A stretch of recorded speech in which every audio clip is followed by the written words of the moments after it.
On teaching and learning in the Age of AI kickoff meeting.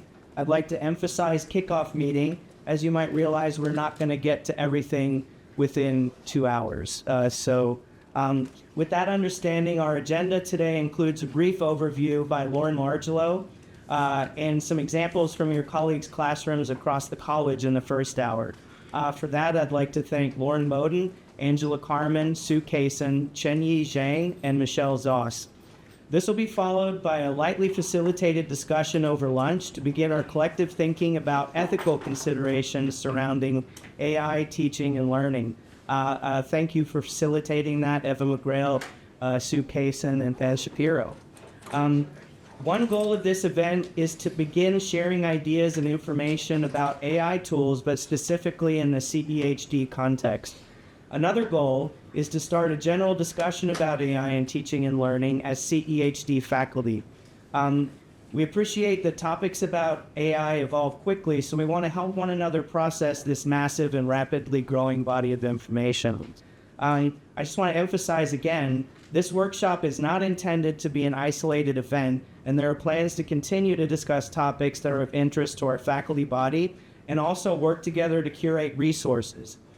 Speaking of resources, we plan to send a document listing some current resources to the faculty after this meeting, along with a recording, at least of the first part of this session, and also a guest that we're going to have visiting us from CETLO towards the end of lunch. With that, please allow me to turn it over to Lauren.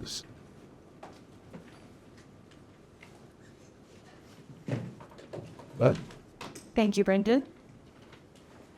All right, so for those following along, this link will send you to a copy of the slides, which will have a bunch of resources, links to different AI models and that sort of thing. And then this link over here is for general note-taking. So if you have a question, you have an idea, you have a thought, as we go through, you can jot it down in there and we'll try to sort of monitor it and make sure that we're getting to everyone's ideas and questions and concerns. So I'll give you just a minute. Speaking of that, when you guys registered, we also collected concerns and topics that folks would like to discuss.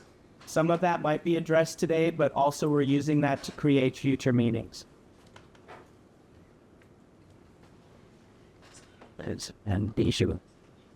All right, is everyone good? Yes, Ben. All right, so I'm going to start with like a 15-minute introduction of how AI works so that we can talk about what that means in terms of how we should be using it. So first we have to talk about how machines learn. And this is training data for an AI, and it teaches it how to distinguish between a Chihuahua dog and a blueberry muffin. Because to a machine, these two things look kind of similar. They have dark spots, light background. So it's actually a hard task for a machine to tell the difference between these two things. That's the only real image in this, by the way. The rest of the images I made using AI to make it better. So first let's talk about how children learn, and then we'll talk about how machine learns. Because it's a remarkably similar process. So a child learns, and what they're ultimately trying to learn is these abstract concepts from specific examples. So say they're trying to classify between dogs and cats. A teacher will label, this is a cat, this is a dog, teacher, parent, caregiver. And then the kids will start to notice similarities and differences between things that are labeled as a cat and things that are labeled as a dog. And they'll create these relational rules, such as both cats and dogs have 4 legs, so I can't really tell from a 4-legged creature which one it is. But cats tend to have pointy ears and dogs tend to have droopy ears, so I can use that as criteria to distinguish between the two. And then a kid will label a new example of a dog they see running by, say, oh, doggy. And the caregiver will say either, yes, that's correct, or no, that's a cat. And the older that they get, the better they are at learning these abstract concepts. So this relational rules and these abstract concepts are really important to how humans learn, but it's not how machines learn. So it's the same reason that you all probably have no problem telling at a bakery that there's not chihuahuas in the bakery case. Those are blueberry muffins, because you have all of this other intelligence. However, a machine is just creating a probability model from specific examples. And unlike our human brains that are trained to conserve resources all the time, a machine doesn't care. It will just use full power all the time as much as it wants. So to classify cats and dogs, it'll get a training label or a training set that labels cats and dogs, just like the previous training set would label dogs and muffins. Then it will create a probability model based on these features. Again, having 4 legs gives it no information. Pointy ears more likely to be a cat, droopy ears more likely to be a dog. And then we'll test the model on new images. The machine will label new images, and a human will tell it whether it's correct or not. So it's still that same feedback process. The only difference is how that information is sort of stored in the machine. Humans have these abstract concepts of relational rules, and machines just have this probability model. So what does that mean in terms of artificial intelligence and human intelligence? Because again, they're both sort of similar. So our human intelligence will perceive and represent external objects and language. So we use our senses to understand the world around us. And then we learn from experience with guidance. So that teacher, that caregiver will sort of tell us how to interpret the things that we're seeing. And we use probabilities to reason and make decisions. So when we have 3 different options that we can pick from, a human uniquely, a machine can't do this, but a human can sort of merge different options and compromise between the 2. A machine just has to pick one or the other. And we can also apply rules with flexibility. So if you tell a computer a rule, it will follow that rule. If you tell a human a rule, it might consider the context before it applies it just unilaterally. Again, we understand abstract concepts and relational rules, which is really important to how we process information. And we have a general intelligence. So we can solve a lot of different types of problems because we've learned how to solve a lot of different types of problems, and we can transfer that to new problems. An artificial intelligence, on the other hand, perceives and represents external objects in language, and then it learns from experience with feedback. So like that labeling of cat or dog, and it gets the feedback from the human of whether that's correct or not. If it's incorrect, it adjusts its probability model to figure out how it can be more correct. And then it uses probabilities to pick the most likely option. So again, it can't really compromise and problem solve in the way that we can. It applies rules regardless of the context. And this is a difference between a computer program and an AI. We'll talk about that more on the next slide, but a computer program, you have to tell it every rule, whereas an AI will sort of make its own rules. And it has no general intelligence, at least for now, probably not anytime soon. But that means that AIs aren't good at doing tasks. They're bad at doing jobs. So an AI can summarize text, it can create a rubric, it can do a lot of the things that a teacher would do, but you have to train it how to do each of those things. Whereas a human can do all of those things.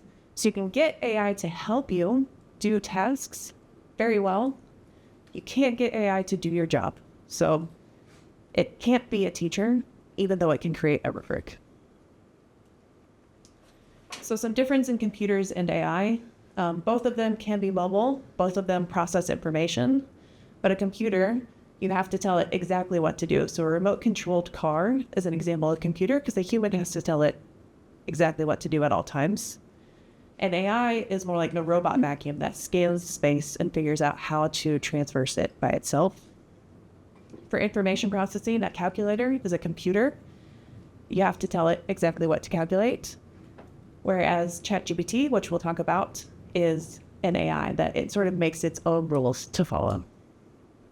So computers follow rules and AI makes decisions is the main difference. Good. Some examples of AI, because these have been around for at least a decade or more. It's just generative AI.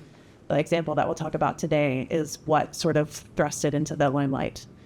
So speech recognition is actually a really hard task that computers used to not be able to do until AI came along. Facial recognition, natural language processing. If you notice that search engines got a lot better like 7-8 years ago, it's because of the natural language processing AI that started around that time. Automation, auto detection like spam filters or fraud detection. Virtual assistants like Siri, Alexa, Cortana, Google Assistant, those use speech recognition as well as other types of AI. Smart home devices, Recommendation systems like Amazon or Netflix. Self-driving cars or other robots are an advanced version of AI, but they're really just using sensors to map the space and then respond to those rules that it's created. And then, of course, we have generative AI like ChatGPT, which generates text. Well, it generates a lot of things now, or DALL-E that generates images. So what is ChatGPT? GPT stands for Generative Pre-trained Transformer. So it's unique because of the large language model that it operates on. So that is the technological advancement that made generative AI possible. And what it basically allows you to do is to understand and then generate naturalistic language. But I can't stress enough that it's just a parrot. It has no idea what it's saying. And even more than that, it's a parrot that's doing improv. It can only yes and. It can't go back and retrain its model or anything like that. It can only figure out what the next step is. So it's pre-trained on very large data sets, so that's why it has naturalistic language, because it knows what sounds right, but it doesn't know what's right. And it works by matching the prompt to the training data, and then it generates a response using whatever's the most likely next word. So that's why I say it's a parrot doing improv. It's just yes and what's the next word? What's the next word? What's the next word? Until the most likely next word is nothing, and then it's done. And it uses a combination of its underlying algorithm and the prompt that you give it to guide its prediction model. So how it matches information you give it to the training data it has and then generates whatever it's going to give you back. So for example, you can tell it how long the response should be, and that will factor into how it responds to you.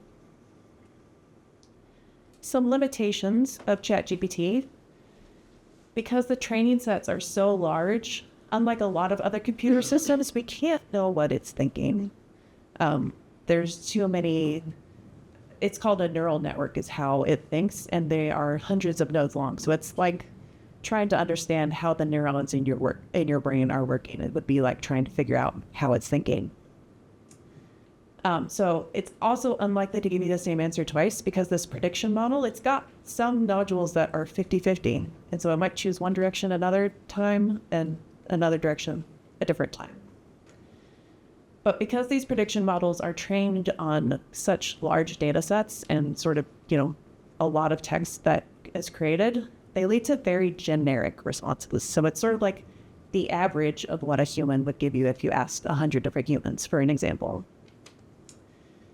This also means that it can lead to hallucinations. If you've heard of AI hallucinating, when it gives you a really wrong and strange answer, it's called hallucinating because it's so naturalistic, the language, and yet the answer is so wrong. You're like, what are you even thinking?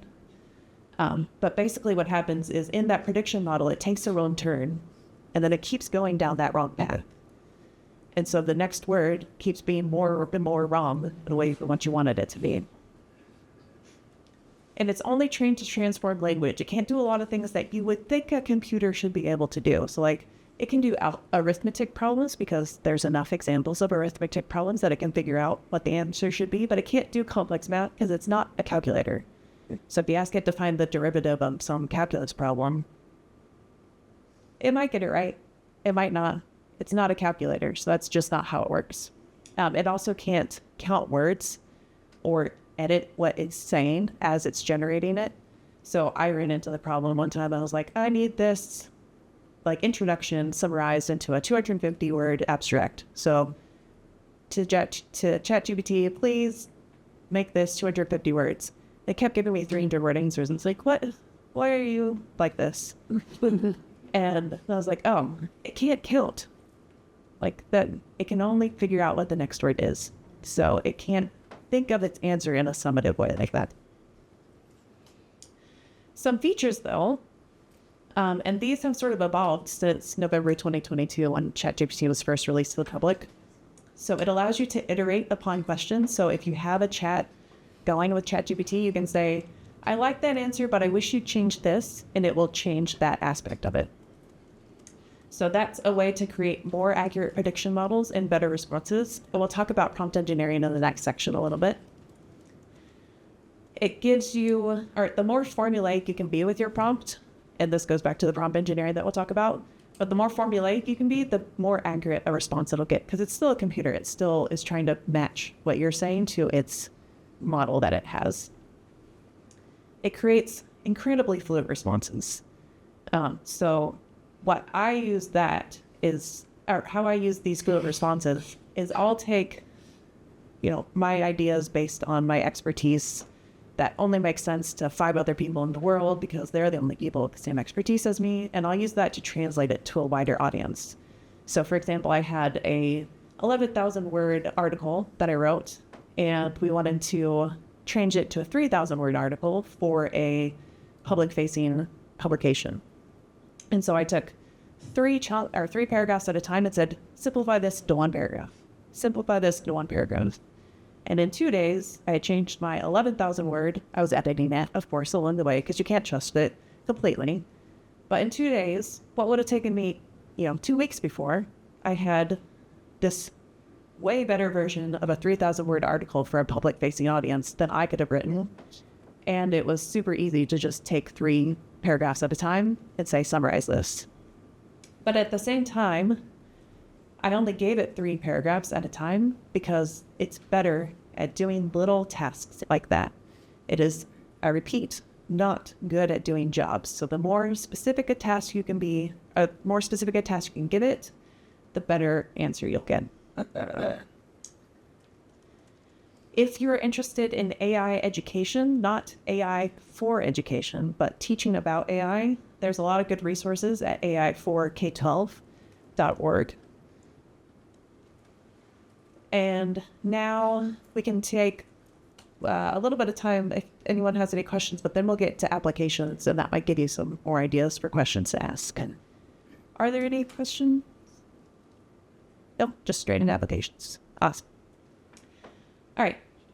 So some prompt engineering basics. So prompt engineering is basically the process of writing a good prompt for generative AI so that you get a good answer. There's a lot of really weird things that work. Like if you tell it, please take your time, it will give you a more accurate response. No one knows why, for reasons that we talked about, but that's just sort of how it works. There's a lot of tips for prompt engineering. Now there's so much content on the internet, and ChatGPT has access to the internet. So now you can just chat with ChatGPT and say, how do I prompt you better? And it'll give you an answer. But the sort of 4 rules that I follow are give it context, because that helps it figure out what that training set should be. So I'm a professor in a college of education in the US. It's good context. Give the assignment or objective if you're using this in class. I want to create a discussion prompt for the first 15 minutes of class about how AI can support students to achieve higher levels of Bloom's taxonomy. Give the task what you want it to do. Create a list of 3 discussion prompts for pre-service teachers on this topic. And then give the format that you want the output. In this case, it's create a list, so that's really hard. And now we can go to ChatGPT and see what it says.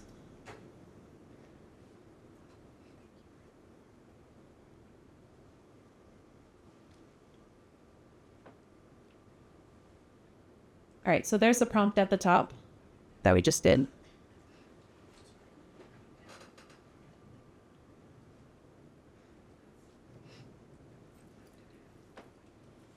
And here's ChatGPT's response.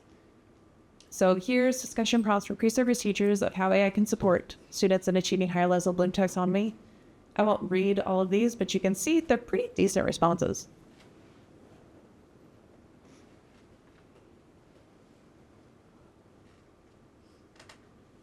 And the text of these is also in the PowerPoint, just copied if you want to view it later.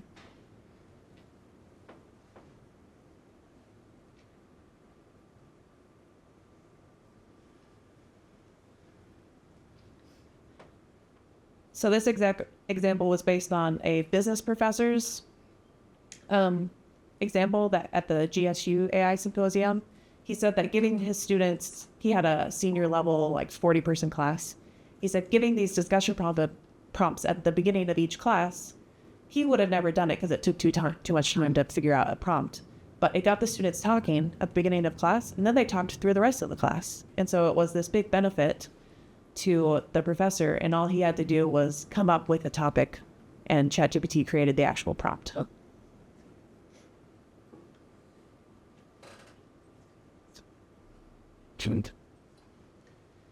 All right, it's Lauren Bowden. So now we're going to show you a bunch of different examples in College of Education.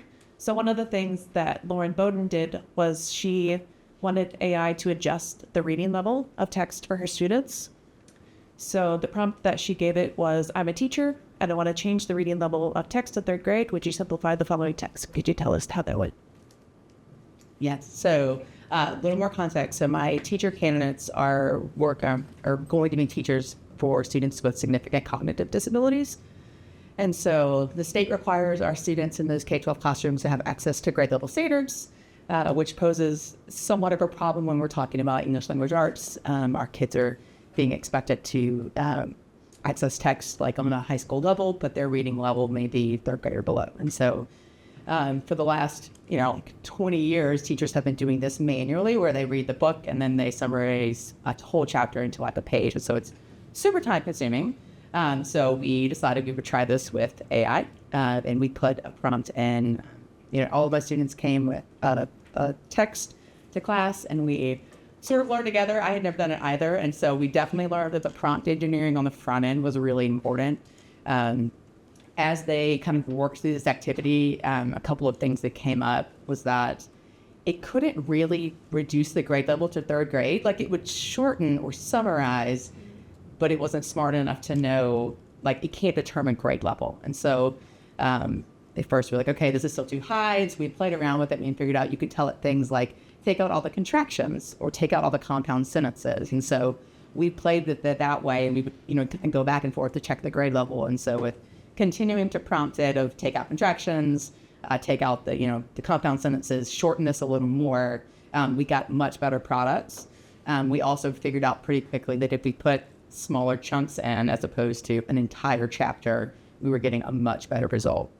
The other thing it had a hard time with was chapters with extensive back and forth dialogue. So one of my students was doing The Lion, Witch, and the Wardrobe, which has like full chapters of direct dialogue between characters. It had a really hard time shortening that.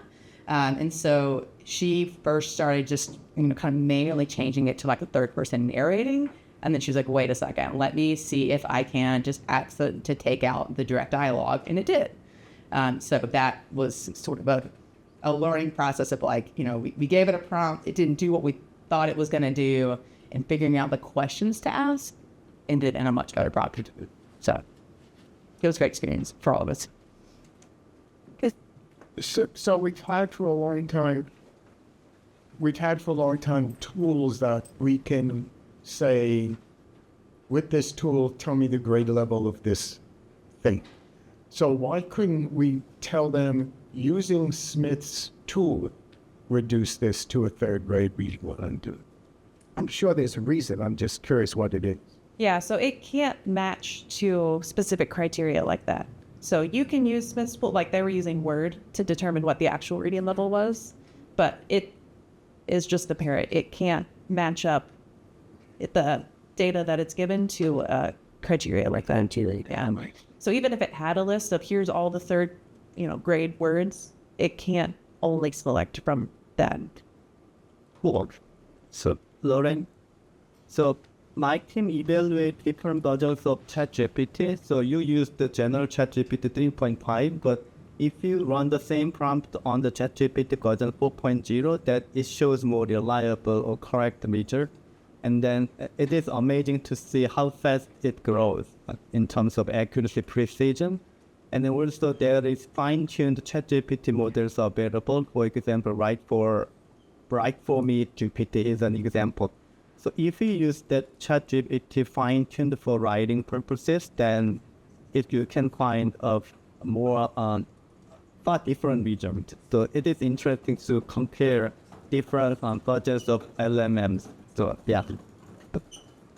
Yeah, absolutely. And there's almost always a better tool than ChatGPT for doing whatever task you want to do that's been specifically trained for that task. So good luck trying to keep up with it. I mean, been Canvas when it's awesome, but like there's almost like I like using ChatGPT, the free version. The paid version is $20 a month, and that's not accessible for our students.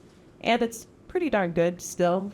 So I have no problem using 3.5 instead of 4, but those companies are always trying to outdo each other and what has the best version and everything. But yeah, there are a lot of tools. So I wanted to show you Magic School. There are a lot of tools for doing specific tasks that will give you a better result. So Magic School is something that Michelle Zaz's student introduced me to, and it has a bunch of different tasks that you can do. So it's broken it into tasks, and it basically structures that prompt for you a little bit. So you can go to a specific text summarizer, and it will ask you what the original text is and the length that you want it to be. Or you can, she said that she really liked using it to respond to emails to parents in a very professional way. Lesson plans are something that people have used generative AI for a lot. This text leveler. So this was basically the same thing that we had been doing in Lauren Bowden's class, was changing the text level class. I put in the prompt that she used the text leveler in Magic School, and it's almost the exact same result.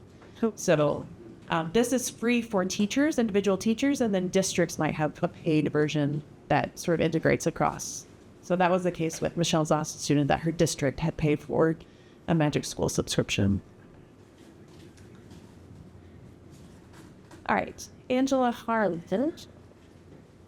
You'd like to recommend the text leveler. There's an extension that you can add to the Chrome browser called Brisk.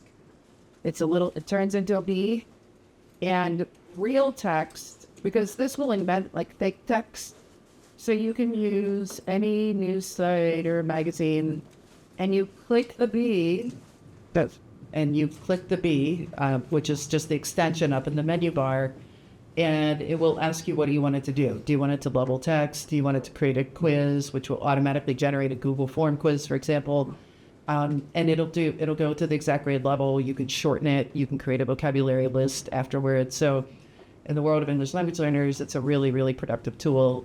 And then it's nice because it's with real, actual text instead of text that gets invented like through ChatGPT. It's called Brisk. B-R-I-S-K, like brisket, that without the B. That's fine. All right, hi, I'm Angela Carmen. I'm in the KHHP department. And to give some background on what we were doing, this is in a KH 3200, which is instructional skills for physical education class, K-12.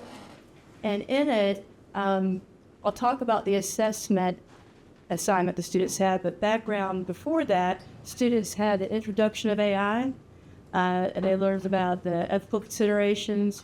We looked at how AI was set up, how we could actually use, what type of tools we can use. And then we also went into an activity where they created a task card with ChatGPT, where they had to come up with the learning cues using ChatGPT, and then they had to screenshot their responses and why and how they did what they were doing, and then share those with our class the next day. It was a flip assignment. And then the next time we learned about AI image generators, and they had 3 tools they chose from. And when they were doing that, they then chose pros and cons as to which ones worked, which ones didn't. Could they find people that they were looking for the task cards from their community? And then we went into the last task, what was kind of a free-for-all. I gave them, we've been talking about ChatGPT and all the different learning tools. Now, pick a grade level, pick a skill, create a learning outcome for those students, and then create an assessment that's tied to it using a generative form of AI you can choose. So the students went and did this, and the next slide, there's a video my student will share her experience with doing so.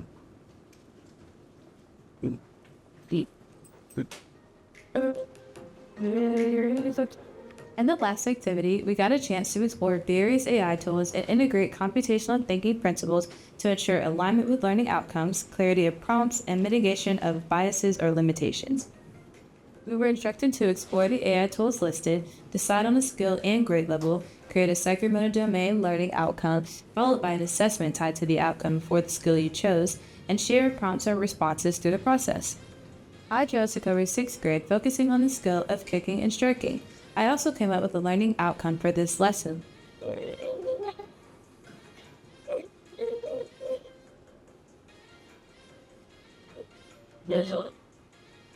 For the AI tool, I chose to use ChatGPT again. However, Ms. Carter provided a few other different AI tools to explore, such as Microsoft Copilot, Google Gemini, Tweet, and a few more. I ended up coming with an idea to create a skill performance checklist, which purpose was to develop a checklist of key skills and techniques for kicking and striking. I would be able to observe students during practice sessions or drills and mark off each skill as they demonstrated correctly. Once I gathered all of my information and completed the instructions using the AI tools, we were then instructed to reflect on our experience and analyze what we liked and did not like about the assessment activity. We even had the opportunity to share our assessment assignment to the class and hear feedback from our fellow classmates. This series of activities was a great way to get students to practice using AI tools to get a better understanding of such a new, innovative way of learning.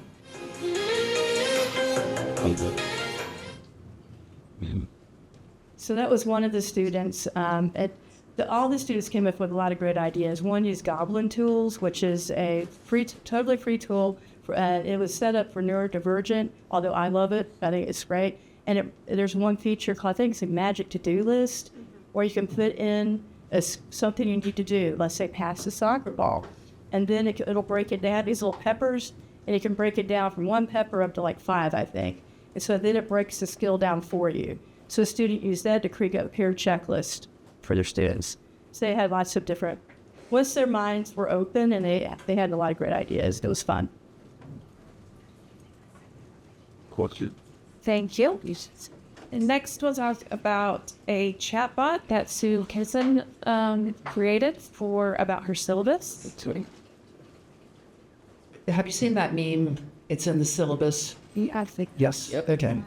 So this bot is basically that meme, but sort of virtually embodied.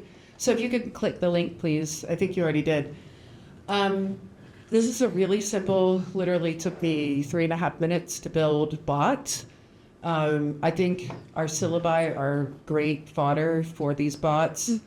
I have not used it with my students, just to be clear. This was in my free time. And I don't necessarily recommend Poe or any of these spaces, but you could build a bot for now with Poe.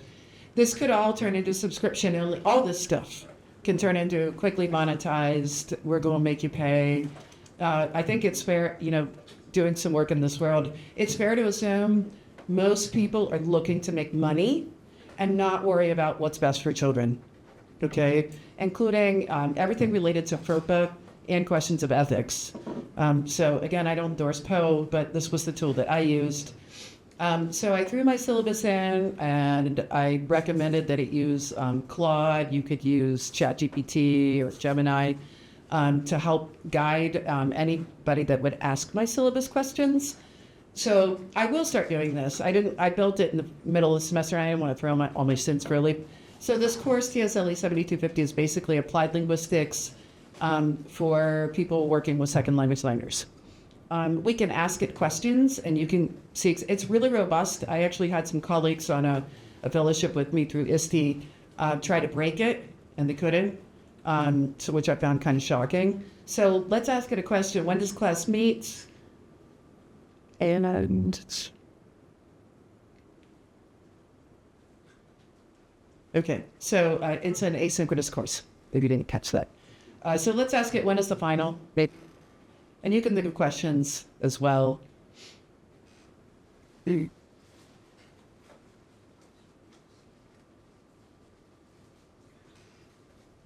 Okay, all true.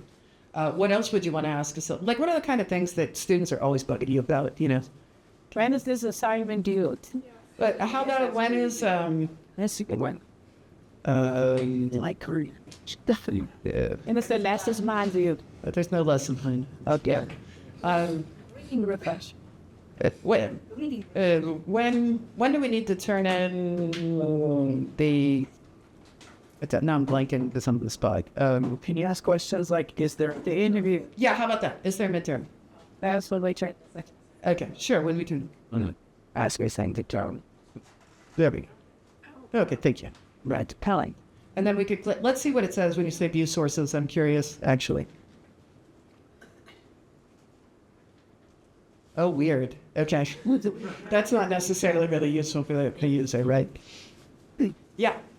So how would you use this with your students? Like, just you said you're going to start using it, so are you going to use this to like create your syllabus, or would you have your students say, "Hey, anything you want to know about the syllabus, use this site"? First, before you ask me a question, You would. make sure you've used the bot. And I might even put something in my timeline like, have you used the bot? Here it is.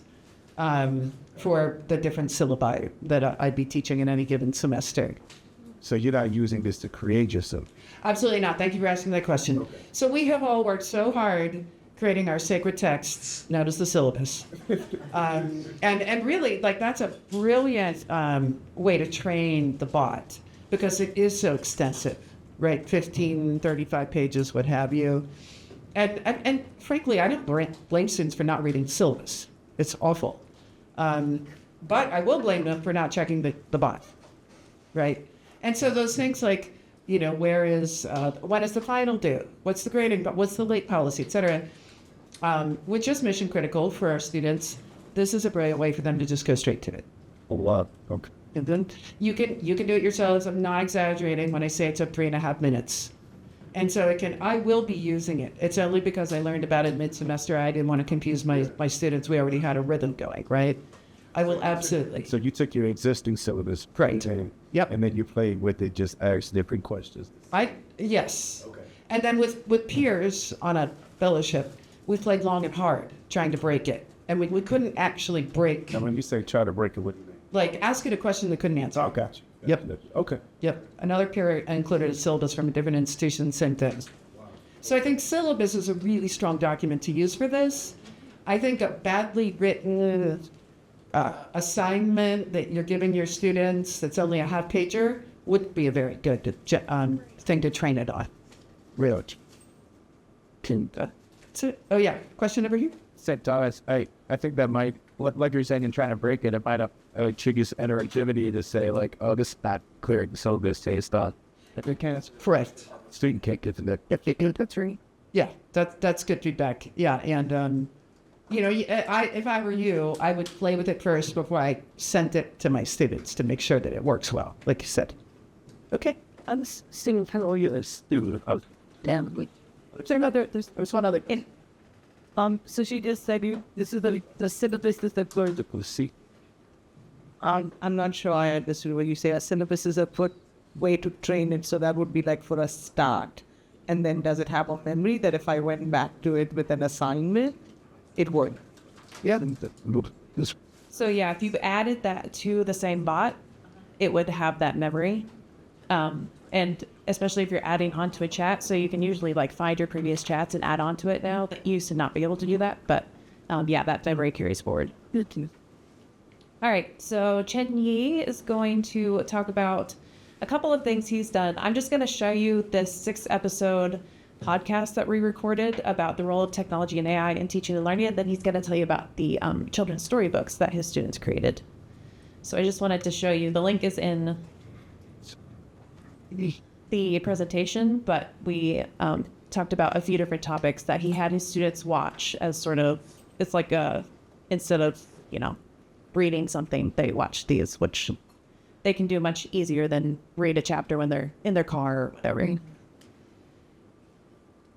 But then he also had students create storybooks. And here's an example, some examples from one. Thank you. So I've been working with Lauren for almost 2 years. So we start with the collaboration with BC, and we develop a set of computational thinking web-based games for children. And I just come up with this idea of, you know, why can't we integrate that kind of, game-based learning for teacher preparation? Because many of our early childhood pre-service teachers, they've been in the field working for many years, but they don't really have training about how to use technology for teaching and supporting young children. I mean, even for us, the instructor in the program, when we were in the training program, grad school, we would not have that kind of training too. So what we did was to first of all encourage students to use those game-based platforms in their lesson planning. And then I realized a huge barrier for pre-service teachers to develop teaching practice using technology or using AI in their teaching is really not cognitive related skill. It's more about emotional related skill, like their efficacy, their confidence of using technology or using AI.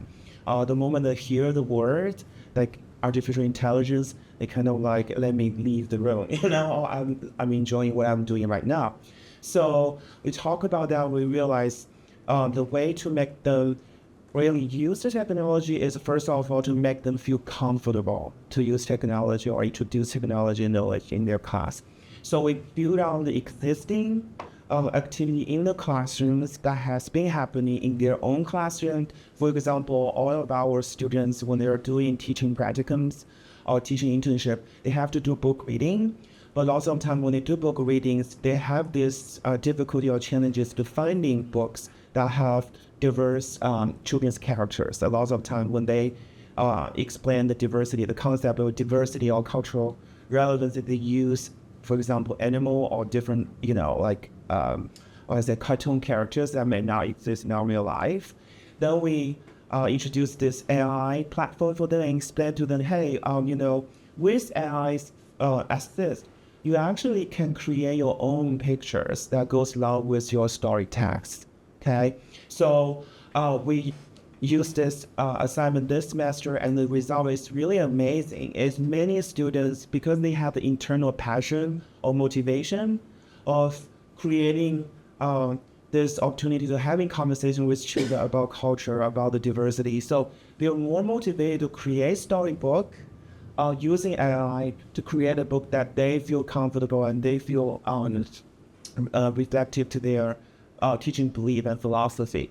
And it was really also very impressive and touching to me to see like they actively explore different options and explore different picture illustrations to make it relevant to Atlanta local context.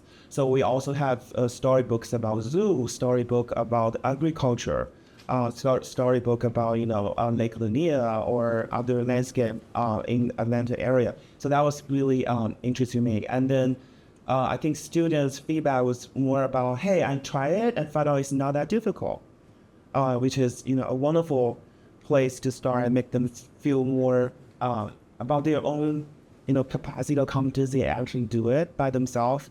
But at the same time, we still have students, they come back to me and say, we try, but I still don't understand how to, make the picture align with my story text, so we go back to PowerPoint. And that really also helped me to understand, where are the barriers when they use AI? So then next semester, when we continue this teaching method course, I probably will provide like more guidance as for like step-by-step guidance in the podcast to introduce like what are the appropriate effective way, to use AI for creating a storybook that's, really relevant to their teaching.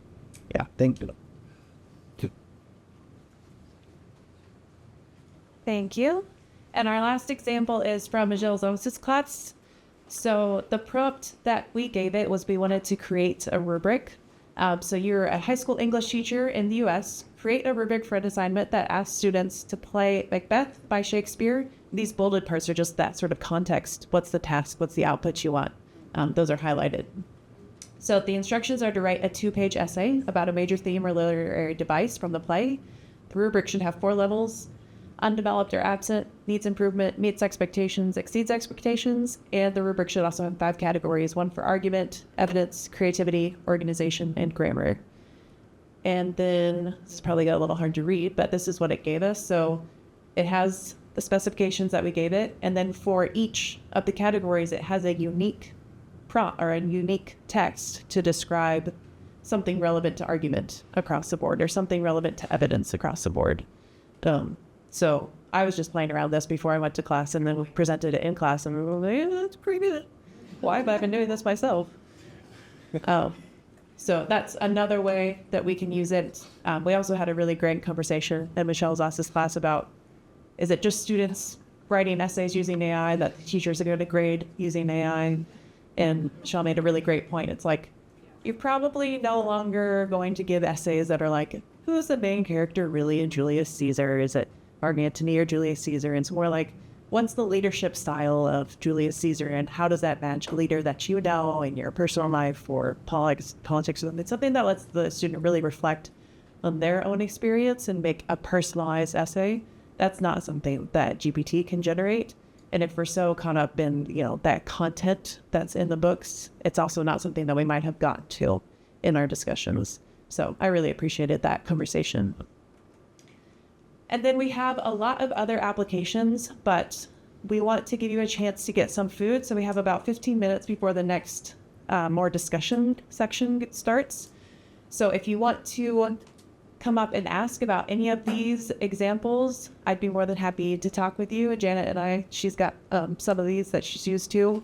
I will give one. So I've talked about summarizing text. Another one is letters of recommendation. So my favorite way I've found of using generative AI is for tests that I know someone's really good at doing this, but I'm not. Like, it's just not something that I do on a regular basis, like writing letters of recommendation. I do it every few months. I don't, unlike the dean, have this template in my head that I follow. And so when I start writing a letter of recommendation, I start by pulling up 5 articles. How do I write a good letter of recommendation? I no longer do that. I say, here's the information, ChatGPT, please write me a letter of recommendation. It gives a template. And then I go back and I add the personal stories from the student. I make sure that it's explaining what the student's accomplishments are contextualized properly. But what used to take me a few hours now takes me 30 minutes, an hour at maximum. So that's one of my favorite ways to do it, is if I know someone's really good at this task, but I'm not, GPT can help me get started. So if you have any questions about the rest of these, feel free to come and ask. Otherwise, please grab some lunch. Something real quick. I forgot to add in this, that I'm in the faculty fellowship with Dr. Liao, and that's when I started getting involved in using AI more. It was a wonderful, wonderful faculty fellowship. If he was interested in it, I would talk to her. It's really been helpful. We also had the opportunity to take a course through INSEE on the AI, and that really helped increase my understanding. It was wonderful. Thank you, Dr. Liao. Yeah, I'll pull up those examples again, but this is the course that she's talking about. So it comes with a cost, but we have a grant that will pay through your registration. So if you're interested in learning more about AI, this is like the hour-long version. The course is an 8-week course. A few people in this room have taken it and said that it was really helpful. But here's a link to it. The summer session is July 8th through September 1st. And just send me an email or come and talk to me and give me your name, and we can pay for your registration if that's something that you're interested in. And the final project in the course is making something for your class. So if you're really wanting to try something out, but with some peers and instructor feedback, this is a course for you. All right. Lunch. Thanks, everyone. Yeah, everyone, please help yourself to lunch. Once everybody's settled back in, Rachel Gurvich is going to kick off a discussion, the beginning of a long discussion over a series that we're going to continue to have on ethical considerations surrounding AI in teaching and learning. Again, this is just the beginning. Rachel's going to start by talking a little bit about some faculty perceptions data that was collected from our colleagues around the university. And that'll segue into a facilitated discussion, beginning of one, on ethics from Eva McGrail and Ben and Sue. And I have a feeling pretty much everyone in this room has something to pitch in about that. We've already heard some of it. So, all right, thank you. Hello, everyone. And while you guys are eating, I will entertain you with some beginning data that I have for you. So just kind of to give you an overall background, our initial interest was to explore Georgia State faculty and students' perception towards AI in educational context. So the idea was to ask you all and us and our students questions about what do they think about AI and use it as a baseline for us. We adopted the TAM, the Technology Acceptance Model, and this TAM has TAM 1, 2, 3. What I wanted to call your attention to the square, the white square in the center, where that was the original TAM. I have very, very little time. I had very little time to develop the results, and I have even more limited time to discuss it. But what I wanted to show you is that we, under the TAM model, we did not have the ethics construct. So we added, because when we switched the system into specific AI questions, the void of ethics was reflected. So we wanted to add it to the model. So we added some specific questions about ethics. Just to give you an idea, the survey instrument had demographic questions. We asked people to define before they answered about AI. We asked them to define what's AI based on your understanding. We had 55 Likert scale questions and an additional 4 qualitative questions. These are some. So the first one is the definition of AI. The second, and the other idea questions, qualitative questions. Please share your thoughts about integrating AI technology into your academic practices. How do you think AI might impact academic integrity and ethical conduct at Georgia State?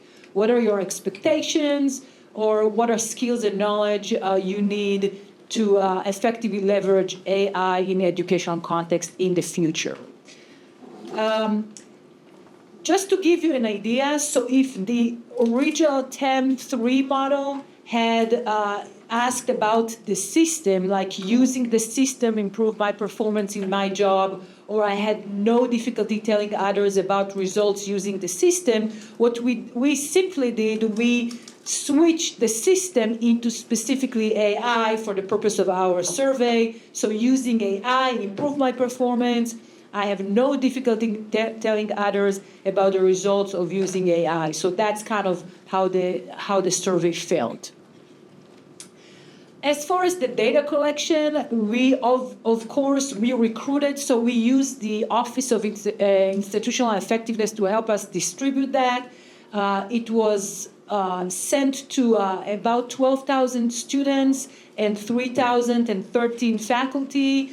You can see how, we have 16% of students that open the emails, 58.3% of the faculty that open the email. But really, when you go down, you see that we had about 1% of the students and 7.4% of the faculty that we looked at.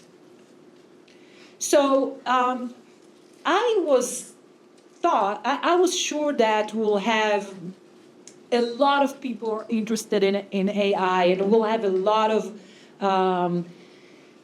people that will share with us. And I was surprised by that. Why was it so low? So we asked ourselves, why was it so low? So the one answer that we told ourselves is that maybe everyone talking about AI, but not everyone is as excited to openly discuss it and say what they really think about AI and admit their opinion about whether or not it's something that they're using, because it's still and we are starting to really, and we saw great examples, but it's still an uncharted area. Like, we don't know, is it legit? Is it not legit? Are we allowed? Are we not allowed? What's cheating? What's the ethical issue is up there, and maybe there is a resistance to talk about that. The other The other thought is maybe because Georgia State system has a very protected email system where we are we are not will get too many emails. Then maybe Georgia State, because it was sent from the OIE, maybe just the emails were not delivered the way that we hoped. I just wanted to show you one slide of demographic. I have many more slides, but want to show you that where we stand. The College of Education had about 9% of whoever answered was College of Ed students, and about 13 of you, 29 in numbers, but 13% of our total sample. Okay, so very brief, I have just a few more minutes. So what we learned is that among those that answered, more than half of both students and faculty reported that they are using AI occasionally or more. Okay, so those who did answer the AI survey are using it. 61% of the student admitted to use it, 54, almost 55 admitted to use that. When we look specifically on the ethics item, when we ask, thinking about the ethics of AI usage in educational setting, please indicate your level of agreement with the following statement. Using AI is a form of academic dishonesty. Look at the numbers between the difference between students and faculty. People at my university who use AI are unethical. AI was developed unethically. AI is dangerous to humanity. AI can be used ethically. So what we see, and you can see beginning results also in this chart, and you can see how the faculty, I mean, it's some indication or some statements are very, very close, but some are surprisingly, at least to me, that the faculty are a little more liberal when it comes down to AI and the usage of AI. Both students and faculty tended to view AI as more ethical than not. However, a higher percent of students perceived AI to be less ethical compared to faculty. Again, this is only for the very small sample that we have from the very beginning, kind of not even, it's just that the survey was done a month ago. So that's just the beginning of those results, and I don't have any significant numbers to share with you at this point. When we ask, thinking about the usage of AI in educational setting and the likelihood of using it in the future, please indicate the level of agreement. Assuming I have access to AI, I intend to use it. Given that I have access to AI, I predict that I would use it. I plan to use it next semester. And again, look at the difference between the student and the faculty, and again, indicating here, you can see it on the graph, indicating that students reported lower level of agreement on future intention to use AI. And it's particularly true when we say about the next semester. So as faculty, we are a little open, I guess. But I have a thought about that. My thought is that, and that's anecdotal story for you, is that I have my own students in grade school. So my 6th grade daughter, she came to me one day, a few months ago, and then she said, Mom, all the teachers at the school said AI is evil, it's not good, we shouldn't ever use it because it's bad. So I think that we I will say it in a second, but I think that our students in K-12, at least based on my experience, are getting a message that, wait a second, We don't really know how to deal with that. We definitely not at a point where we can teach our kids how to do it. So it's not good because it's cheating and it's illegal. So maybe there is some of that here. I don't know. I will tell you that you saw that I had a qualitative and I had 4 open-ended questions. There is tons of data there that will take me the entire summer probably to look at. But just from glancing at it, it's very, very rich, interesting data that I will be happy to share next time. The other thing that I wanted, and that's my closing remarks, is that I did want to tell you that this study, the idea was to ask the faculty and ask the students their perception. The instrument was almost identical, with maybe one question's different.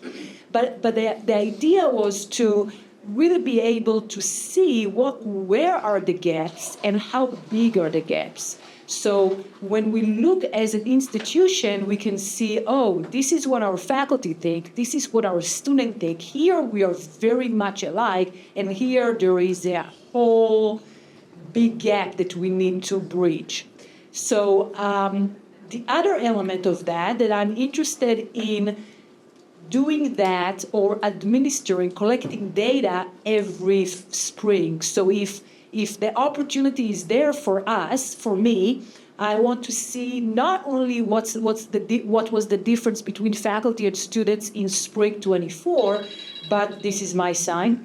But I wanted to make sure, I wanted to see how we evolve, because AI is evolving, our understanding of it is evolving, our comfort level is evolving, and perhaps the perception and the gaps between faculty and students will look much different. I did want to make sure that we understand that ethics is a consideration, and really is in all the AI panels that I go, the ethics come up, because there are some that are not really running with the AI, adopting it and saying this is the way to go. So I wanted, as I transitioned to Eva, I wanted to, kind of pose this reflection question for us. Should we encourage open discussion of appropriate AI usage in academic settings? Should we teach our students how to use AI ethically and appropriately? Should we help our students develop AI fluency in using AI tools for their future? Thank you very much. Thank you, Rachel. I have one single answer for all those questions, but I'd rather hear from the audience what that answer might be. At the same time, and I'm about to introduce Eva, but I just want to remind everyone that there will be a representative from CETLO here at the end of the session. Hey! We have a rep here from CETLO who's going to kindly talk to us, give a brief overview on resources from CETLO and where to find them at the end of the hour. So now I'd like to introduce Eva to follow up on some of the questions Rachel posed. Thank you. Okay. So, hi again. I'll hold it. Hi again.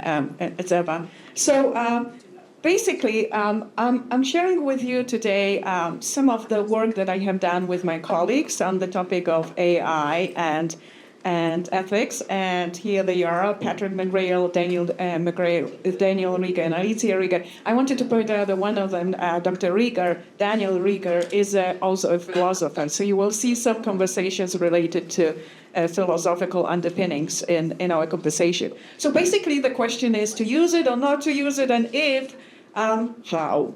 Okay. We all have those questions. So any use, for any purposes, any use of technology or tool involves those questions related to ethical considerations. So that applies, of course, to AI use. And here's a sample of kind of definition by Leslie about, okay, so what are AI ethics, okay? Every time we revisit ethics, we are adding a new dimension to ethics, okay? So this is all one way of thinking about AI ethics. And as you see, it hits on ideas such as values, principles, then it goes into the, okay, what are those morally acceptable ideas and practices in a field? And then we go down to what all of us kind of have to answer for ourselves. Okay, so what are my duties? What are my responsibilities with regard to AI use concerning ethical considerations? As you can see, this is good definition, but it's very abstract. It's very broad. On a day-to-day basis, all of us have to make that determination. Shall I use it or not, and how? So we began to kind of consider what kinds of questions we need to think about when we are talking about AI and ethics. And as I am proposing some of the questions, I don't have here answers, people. I don't have answers. What I'm just trying to say is one way of thinking about ethics, and I invite you, as I share some of the questions and considerations, begin thinking, what are the questions that are on your mind, okay? We will open that conversation in a moment. So I want you to go into this presentation in this way. What are my questions? What's really something that I really need to know? So we just came out, these are the first kind of broader questions, okay? Whatever you do, whatever applications you choose to use in your classroom, I mean, the idea is, the bigger question is, am I going to help my students to grow in terms of enhancing their abilities, the skills and things like that? And also, will it be also helping those other people in the classroom? And on the flip side, of course, you're looking, okay, you are really concerned. You want to make sure that that the tools are not going to harm the processes of developing knowledge. Particularly, what I'm referring to here is developing foundational knowledge, skills. Okay, so that's something that we were thinking about in terms of learning and teaching. So, of course, there is a need for something to be kind of maybe more specific, something that we could refer to as we are forming our own way of thinking about AI use. What will be the parameters and the things that we want to use when we are thinking about ethical considerations? So in searching for kind of more concrete suggestions and ideas, we came across the Jobin and et al.'s work. And as you see, they reviewed really 100 ethics guidelines, and they kind of identify more concrete principles. And probably some of them you have on your mind, such as transparency, justice of fairness, and responsibility. Of course, the privacy of data. When you're inputting all the information into the internet, basically you are opening the completely different way of exposing the information. So these are some of the principles that led us to another scholar, which is Ross, and he had six, he called it divisions, but basically these are kind of categories or ways of thinking about ethics. And as you see, some of them relate to what Jobin was doing, but he also added the duty of non-maleficence. Okay, it may some of them like maleficence, and may sound very abstract, but this is what we began to think of in terms of what it means on a day-to-day basis. So we came up with a set of questions, okay, and we wanted to pose those questions to ourselves as educators, but we also think that students need to be asking of themselves those questions. So we are both engaged in this educational endeavor, so students and educators need to ask of themselves the questions. So as I'm showing some of the questions, what are the questions that you would add or relate to with regard to that framework, or any other questions that we didn't think about? So when we talk about educator, okay, does this result in teaching with transparency and fairness? Well, the idea is like, am I clear in my syllabus, in my conversations with the students about the use of AI or non-use, and under what circumstances, and also what the consequences are? Being transparent is so clear. The same thing applies to the students, them being clear. If the professor says, you're not allowed to use AI for certain assignment, and the student is using AI, that's a question to you. Are you being transparent, and are you revealing, how much of this of your contribution in the assignment is your own authorship? Then we're looking at duty of beneficence. Okay, so the idea here is this going to result in improving the way I teach, the way I support the students? That's from the educator's perspective. And then you were looking, of course, at the student's perspective. Well, is this helping me to learn on my own? Am I developing the skills that I need to develop, or am I delegating it to the machine to do things for me? And in this way, I may be shortchanging the learning process and discovery process. So again, some questions to consider. And we go back to the conversation of self-improvement, and maybe you want to go into more specific categories. This is just to give you a couple of examples. And not harming, like I said, any tool can be used in any way, but the way we allow students to use or not allow them to use the tool will have, will definitely have some implications for the learning and teaching process. So these are the four categories. And again, here are some of the thought process you might have. I'm sure and I invite you to think, what is your thought process for if you were asked to consider in favor or against a particular use of AI for a particular assignment with a particular class, with your goals in mind and things like that. These are just only sample considerations, and they, will continue changing.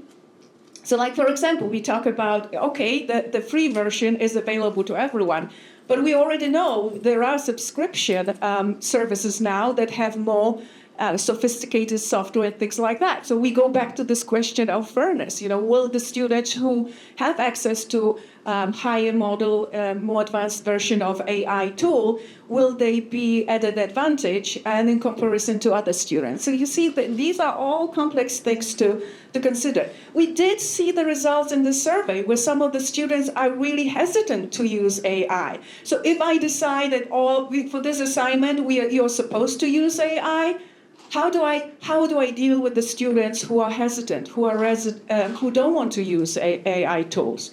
Vice versa, if I say don't use the tools, and then the student is using, how do I handle the questions when we get at the stage of assessing? And, am I going to be fair with all the students, where a student who may have used AI may have an advantage in comparison to, the processes that other students are engaged. So these are just only examples of for and against, and I'm sure you have yours, and we'll hear those in a moment. The point is that, like I said, I don't have an answer for you. Each of you has to dig deeper and figure out what is the answer. At the end of the day, technology, is neutral. It's only how we use it or how we afford the students the possibility to use the tool, and that kind of begs those deeper questions. And again, just to show how the students have a chance to ask of themselves the same questions. One of the things that students, and it was one that some of the students pointed to us, okay, if I don't have resources available to me, is it okay for me just to use it anyway, even if the professor does not allow to use it? Am I justified to use such a rationale for using AI in the classroom? And when you have conversations with the professor, how would you engage students in conversations like that? So I think at the end of the day, again, it goes back to this issue of transparency, being very specific about what you want students to do with AI in your classroom, or where you don't want them to use AI. But the whole idea is also when we talk about that argument against, at the end of the day, if you choose to use AI, is this helping them to develop their own voice? Is this helping them to enhance their creativity? Or is this something that may hinder those processes and developments? At the same time, I'm not saying it might be the situations where a student can benefit using the prompts, well-shaped prompts, to push them to be more critical. Okay, so again, deep conversations that and questions that we have. Let's see. And the questions, as I say, we could start the conversation. I don't have the answers. What's on your mind? And I'm inviting also colleagues, Sue and Van, to help us facilitate the conversation. So like the first question, big question is, when you are deciding, how many of you are already using AI? Can we have a raise of hands? Okay, in the classroom. Now, what are your for the use arguments? Can we hear some from some of you? Oh, okay. It's Wednesday. Sorry. Well, it's a tool there, and also for my students, AI can also help them eliminate some barriers, particularly the time-related, I just said. So unfortunately, even today has demonstrated that the argument that it's coming whether we like it or not, there are too many well-moneyed actors who are going to flood the field with enough tools that there does come a point, if we are to truly prepare our teachers, our educators, to be professionals, we are doing them a disservice if we don't prepare them for what is coming, or what is already here. So whether we like it or not, I have another critique about that, but the for argument is it's here. We've got to do something about it. So. Yeah, that point about professionalism, I did have that item, that if we don't give students a chance to develop the skills to use it meaningfully, are we preparing them for the professions that maybe have already fully embraced the tools? Okay. Thanks, Eva. And to build off of Patrick's point, we do a disservice in terms of thinking about equity if we don't train our students about how AI is built. It's not enough to just know the tools, actually. Here I am sounding like a CS person. But the students need to understand how the models are built, because there's inherent bias in all of the models. Rite Aid, the national pharmacy chain, was sanctioned for 5 years because their facial recognition software was misidentifying disproportionately Black men, particular ones, as potential criminals. So Rite Aid has had to stop using its facial recognition technology. And if you look at the data, women of color particularly are badly misrecognized, and I think they still are. I know that's trying to be corrected, but at the same time, there are guardrails that are built in where the hypercorrection then leads to, when somebody tries to search on Gemini, which actually happened about 2 months ago, for images of Nazis, the hypercorrection led to no phenotypically white people being present in the generation of images of Nazis. Instead, they were Nazis who were people of color, which we know is not historically accurate. Or a closer story, just to provide one more, some colleagues and I were doing image generation. We looked for farmers. We got white men who looked, quote unquote, respectable. And then when we forced it and asked it for Black farmers, we got what looked to be historic images from the period of slavery in the United States. So these things are fraught, and our students need to understand all the biases in society are being replicated in AI, and students need to be part of the solution, which is part of why we need more diverse voices in STEM, but also how they can understand how these things are going to be built to work against them, just like all the regular structures of society are built against people from subjugated positionings. There's some other thing. Then, But it's in time. Happy to share it. and I'll come back to you in a second. So I want to share one of my observations. So in March, I visit Hong Kong, Chinese University of Hong Kong, and then I noticed they have developed a new pedagogy that they call that self-regulate learning. So what they've been doing is they have a set of guidance for students and also for faculty member to like whenever they complete assignment, for example, the students are encouraged to and also required in some cases to announce what kind of AI service they use, how much they use, for what purpose, and what part of the assignment they use it, so that they want to use this way to first of all disclose this, like what I would just say, like how like what part of AI, like which component of AI you really use for what purposes, but by student themselves spontaneously. Also, that's process of self-reflective learning, so student can better understand like whether my decision of using AI and how I use AI is ethical based on my particular specialization or the field I work in, and I find that's really interesting, and I hope we probably can have more conversation about that too. I don't know, Ben, you have a comment or something? Because, we need someone else. There are so many domain-specific tests, specific GPTs coming out. So I am supposed to teach Python in coming summers. So I'm working on writing my syllabus. Then last night I found there is a Python GPT, and it automatically creates Python code given that information about the task.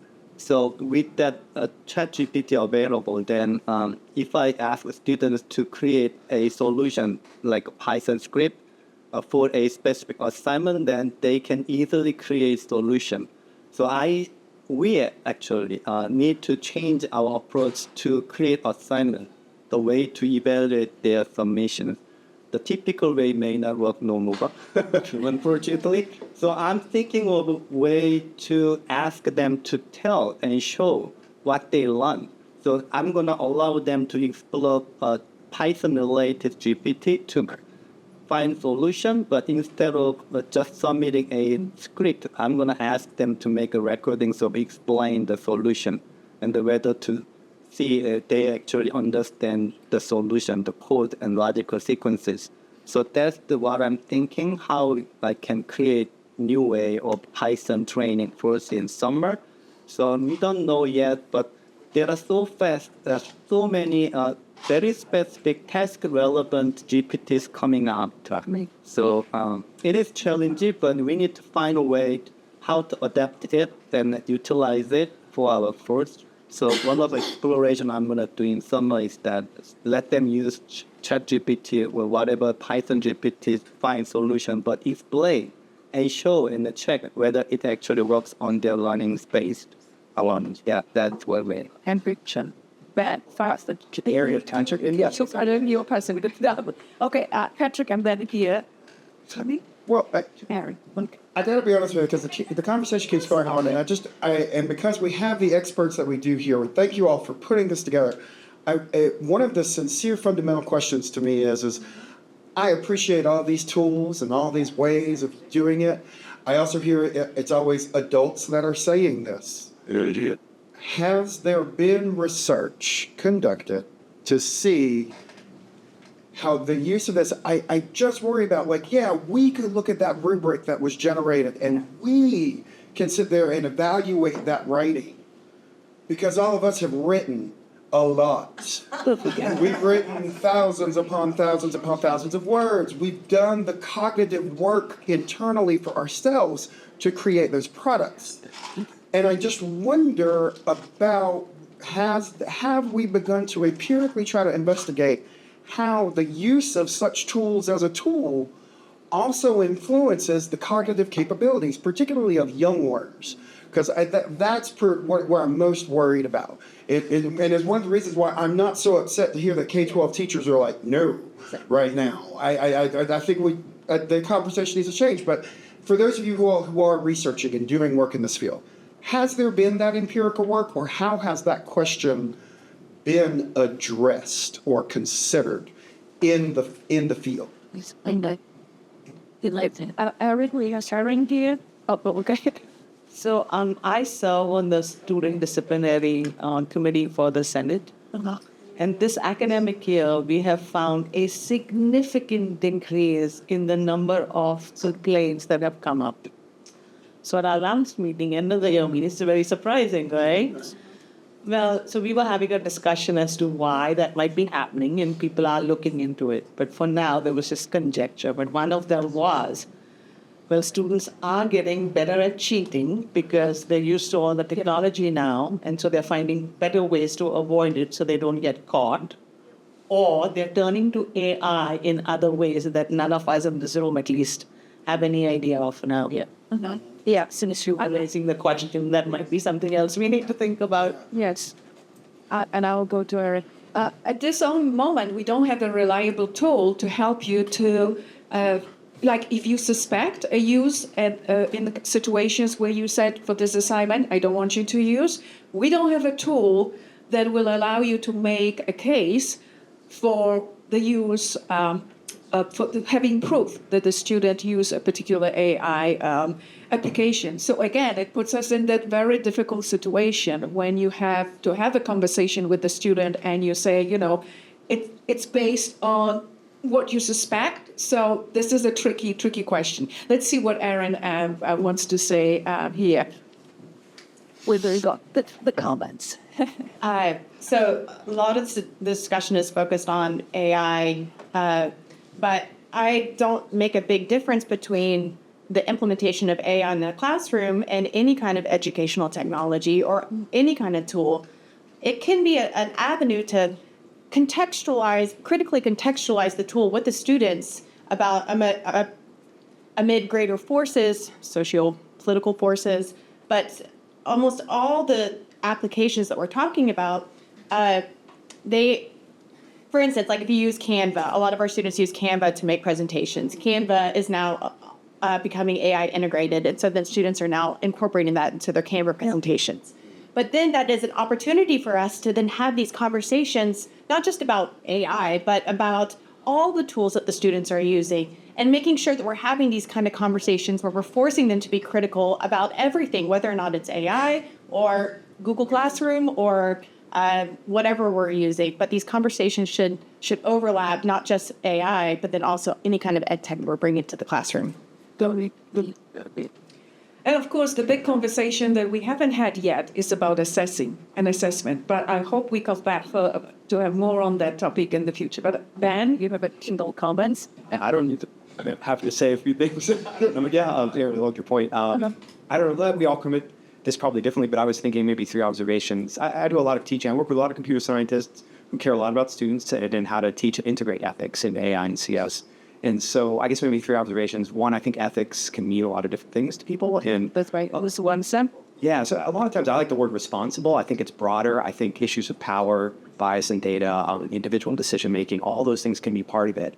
And I think a lot of the conversations around ethics particularly are driven by CS schools and not ed schools. So I just think for us, it's like really interesting. How do we kind of bring ourselves more into that space? And this is obviously a start. And then maybe something a little bit to connect with Lauren and Janet's work and all the other faculty here earlier, which there's like all these technical tools, right? I think it's super exciting to also integrate ethics into those conversations with elementary students, middle, high school, to bridge the technical and the ethical kinds of thinking early on. And there's a lot of ways to do that. So that's just something, I work with a lot of people who care about that. It's very possible. That's a very different, I love the questions you pitched in your thing. There's different scales to talk about this, but one for me is how do we bridge ethical and technical work like early on? Probably kids. Yeah.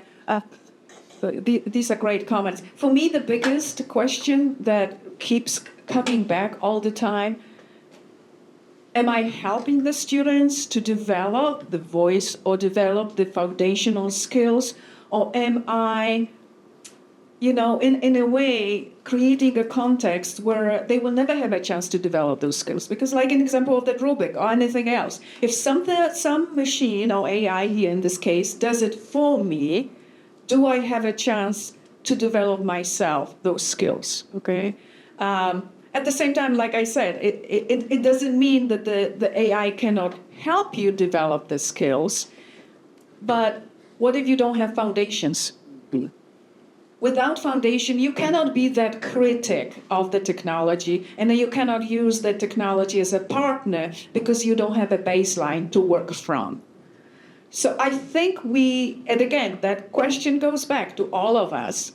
In what context and for what assignments, with which group of the students, how it can be used, and if there is a justification to use it. And I, as I say, all of us have to ask of ourselves those questions. And but engaging students in those conversations, I think it's critical. Okay, all right. Jennifer, can you come over? Oh, yes. We have here. Such a swing like that. I came tonight from the center of. Yeah, it's I'm associate. Yeah, it's okay. I'm not a faculty member of the English department, but I'm also associate director of Center for Excellence in Teaching, Learning, and Online Education.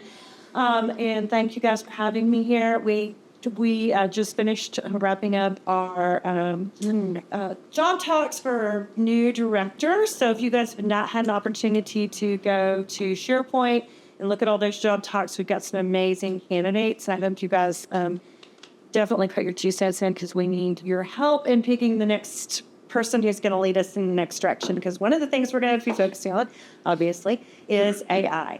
And so I just loved, I'm almost sad that you called me, because I loved sitting back and listening to everything that you guys have had to say, because what we're hearing from you in here is sort of a microcosm of what we're hearing from everybody all over the place. I just did a presentation on AI attribution pages, where you can have ChatGPT create an attribution page for you, where the students can select which AI they used and how they used it and how much of it they used, and you know how it helped them, and I think those are wonderful.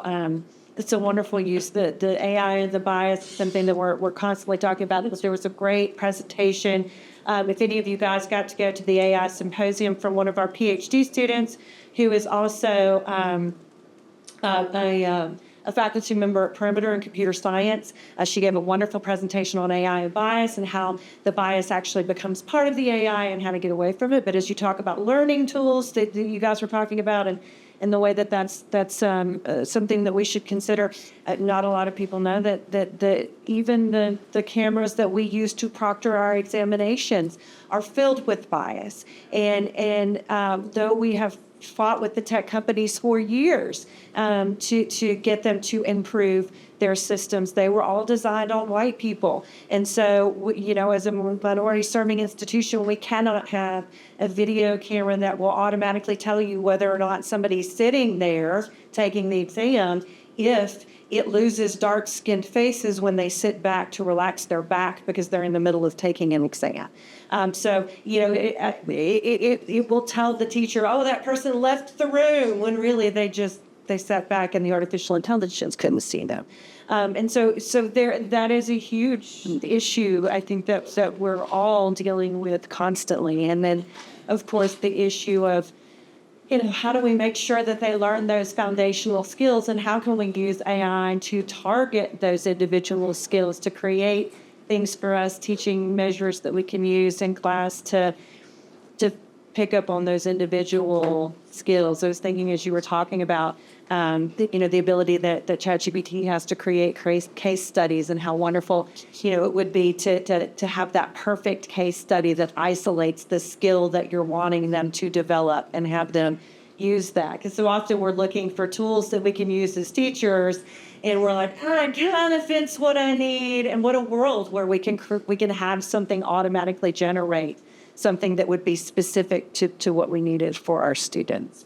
But I hear what you're saying about the fact that apparently we've had fewer instances of academic dishonesty. And perhaps that's because they're all coming to me and going, Jennifer, what are the rules about academic dishonesty and AI usage? And I'm like, well, we have no good ones so far. And, we can't trust the detectors, even though they say 100%, because the detectors will tell you, don't trust us and use us as your sole, sole evidence of cheating.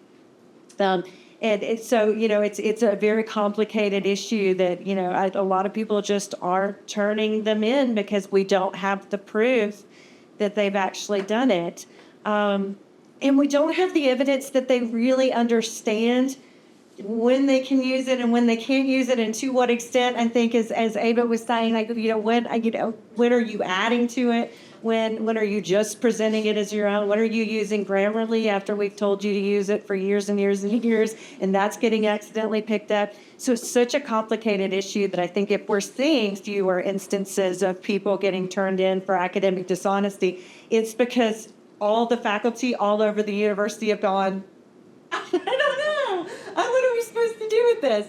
That we're all still kind of figuring out what we're doing. And I wish I could come to you and say, CELO has the solution. The things that we're doing, in CELO right now are multifaceted, but they're just beginning, just like everybody else. Unfortunately, we lost our director last summer, and we've kind of been in the process of figuring out, how to address all the needs that we currently have, and figuring out how to build things. But it's been kind of haphazard. I think we might be on the right track now, but as for dealing with AI, what are we offering? We have a committee that has not met this semester because we were too busy doing the AI symposium. But we have a committee that is dealing both with how do we integrate AI into the all the different kinds of AI into the classroom.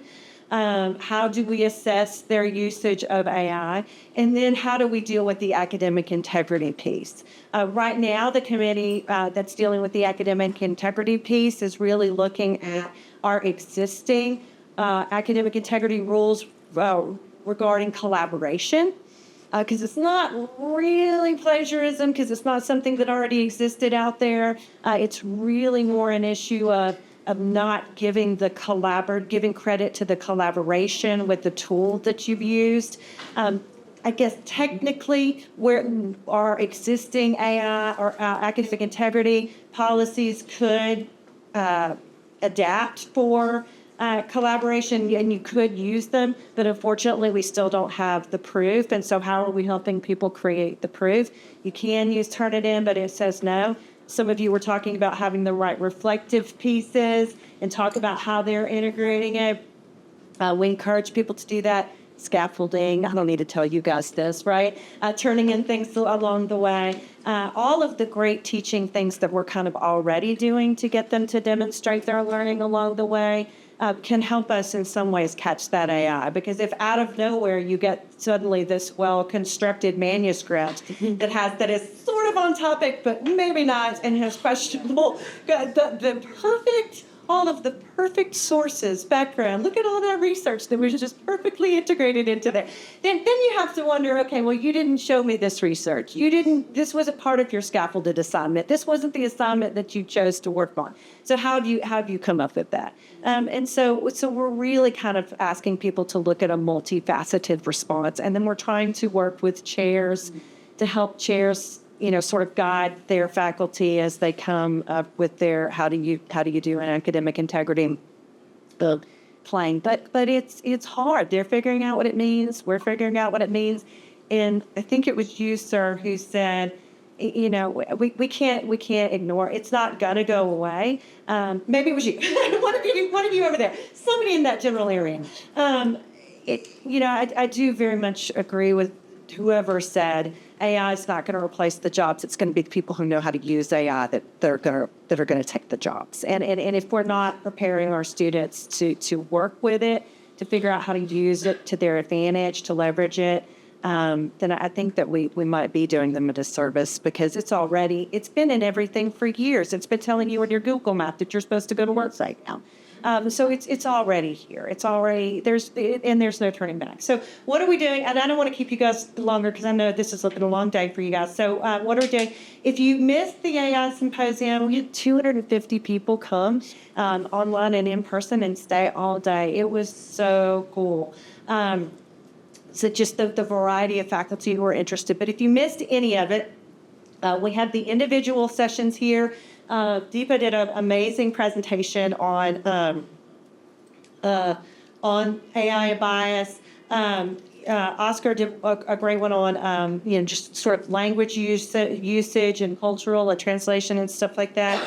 Our keynote speaker was talking about just AI literacy in general. Arun Rai, if you don't know who he is or what he's doing, his work with AI is just phenomenal and fascinating. He's working with MIT. He's got grants that cross all sorts of different communities, and he had a great talk about the work world and what is it going to mean in the future. And then Anna and some others presented some great assignments for how to use AI in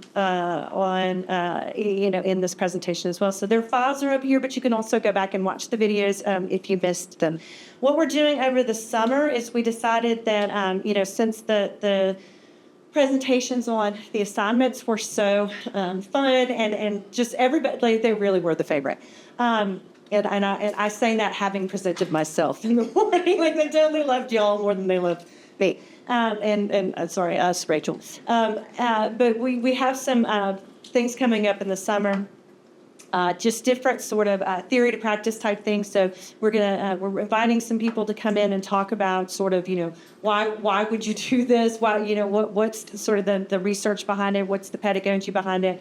And then we're gonna most of the time is going to be spent working with one another, sort of like what you guys did today, sort of debating things and talking about things and coming up with assignments that we can plug and play.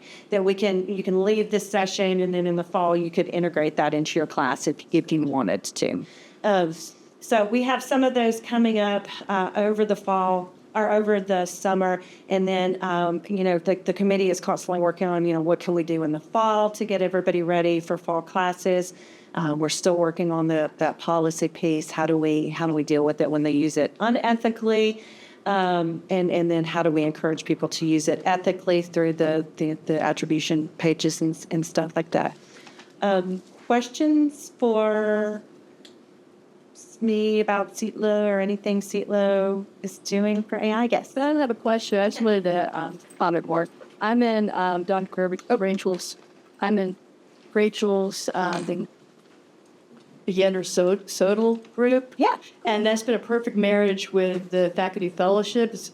With the faculty fellow, I was learning more about the AI and then starting the research. But it was really cool because in Rachel's beginner SODL group, I was learning, I had to work it and think more on my research questions I was using, think more about the IRB and the intricacies of all that, since I'm a clinical instructor. So it was very, very helpful in how they went together. It's awesome. And yeah, subtle research is going to be huge in this in the coming years, and Rachel's going to be our go-to person for that. Any other questions or thoughts about things that CETLO are doing, ideas for stuff we should be doing? Okay, if you have any, if you have any questions or ideas, please, dear God, share them with us. We need them. We need more education people to tell us more ideas. And Jennifer Hall at gsu.edu. Just email me. I'm happy to answer any questions too, or share any information that's not shared here. And I will warn you when you're looking at the videos, Deepa, there's like a 5-minute spot where there's like no sound, maybe it jumps, I think. That's totally my fault. I turned it back up. So I'm sorry. All right, so who do I give this back to? Because now I'm in the hot seat. All right, thanks, guys. Thank you, Jennifer. And thank you all for coming and sticking out and having this wonderful discussion with us. Like Brendan mentioned, this is the start of continuing discussions, and we wanted to be able to support the college as new things come out, which just is every day. And so we understand the pressure that you're under and how we want to be able to support you. So you'll hear more from us. Hopefully that's welcome. And thank you again. There's plenty of food if you want to take some home. And other than that, I'll see you next time. Thank you.